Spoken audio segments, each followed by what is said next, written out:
Reiz senos laikos dzīvoja Paipailis. Un Paipailis tā kāroja heksanālu, ka viņš bija gatavs izdarīt jebko, lai dabūtu to.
Tā arī Paipailis aprēba no pārmērīga heksanāla daudzuma un nogāzās zemē.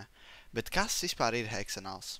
Heksanāls ir organiska viela, kas pieder pie alkīlu aldehīdu grupas. C6H12O heksanāla molekulā ir 6 oglekļu atomu ķēde ar aldehīdu grupu CHO galā. Šī struktūra padara to par vienkāršu aldehīdu.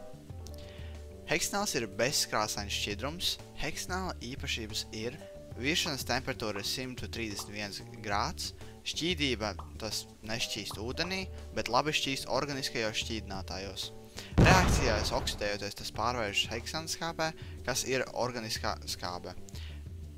To izmanto kā aromatizētāju rūpniecībā augļu aromātu iegūšanai, tā smarža atgādina svaigi nopļautu zāli, tas ir potenciāli noderīgs kā dabīgs ekstrakts, kas novērš augļu bojāšanos.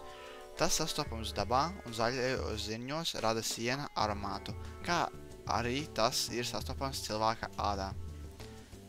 Heksanāls tiek plaši izmantots pārtikā, kā aromatizētais augļu un eļļu produktos. Piemēram, citrusaugu eļļā tiek izmantota limonādēs un konditorijas izstrādājums, lai piešķirtu svaigu augļu aromātu. Kosmētikā piešķir smaržu dažādiem produktiem. Piemēram, lavandas ēteriskā eļļa tiek izmantota ziepēs un ķermeņa losjonos, lai piešķirtu relaksējošu aromātu. Medicīnā tas tiek pētīts kā antibakteriāls līdzeklis. Piemēram, tējas koka eļļa ir pazīstama ar antibakteriālām īpašībām un tiek izmantota pūtīšu ārstēšanai. Un visbeidzamāk, lauksaimniecībā to izmanto kukaiņa atbaidīšanai. Piemēram, nīma eļļa tiek lietots kā dabīgs pesticīds, lai aizsargātu augus no kaitēkļiem.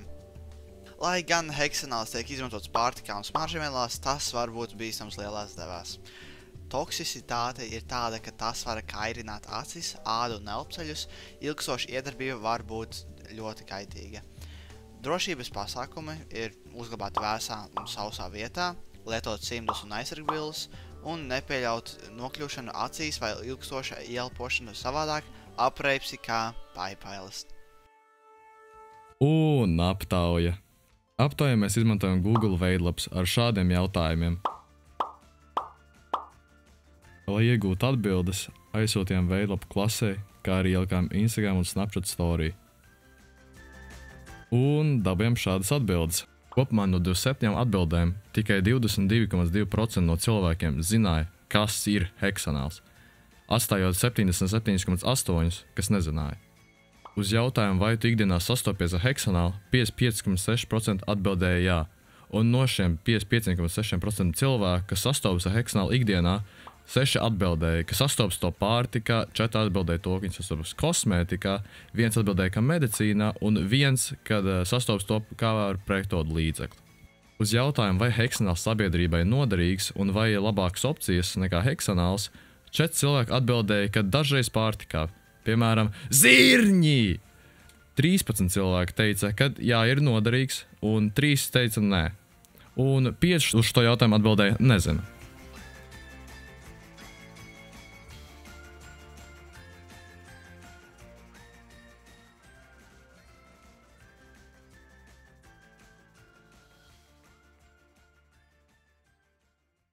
Mums ir sastāvs gadus izskanēs.